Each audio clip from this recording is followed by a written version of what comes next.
তাবলিগ জামাতের বিশ্ব ইজতেমাকে সামনে রেখে রেল ধর্মঘট প্রত্যাহারের আহ্বান জানিয়েছেন বাংলাদেশ জামায়াতে ইসলামী।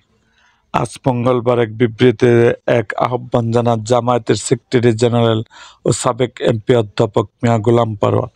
বিবৃতিতে তিনি বলেন, 31শে জানুয়ারি শুক্রবার থেকে তুরাগ নদের তীরে টঙ্গীতে বিশ্ব ইজতেমা অনুষ্ঠিত হতে যাচ্ছে। ইজতেমায় সারা দেশে বিপুল সংখ্যক মুসলমান অংশগ্রহণ করে থাকেন। 28শে জানুয়ারি থেকে রেল কর্মচারীর ধর্মঘটের কারণে রেল যোগাযোগ বন্ধ রয়েছে। আন্দোলনকারী সংশ্লিষ্ট সবার প্রতি আমাদের আন্তরিক অনুরোধ, তাবলিগ জামাতের বিশ্ব ইজতেমা সুষ্ঠুভাবে সম্পন্ন হওয়ার স্বার্থে ধর্মঘট প্রত্যাহার করুন এবং ন্যায়সঙ্গত দাবিদার সংশ্লিষ্ট কর্তৃপক্ষের সঙ্গে আলাপ আলোচনার ভিত্তিতে সমাধান করুন। বিবৃতিতে মিয়া গোলাম পরোয়ার আরও বলেন, আশা করি ধর্মঘট আহ্বানকারী সংশ্লিষ্ট সবাই ধর্মীয় ও মানবিক এই বিষয়টিকে সর্বাধিক গুরুত্ব দিবেন।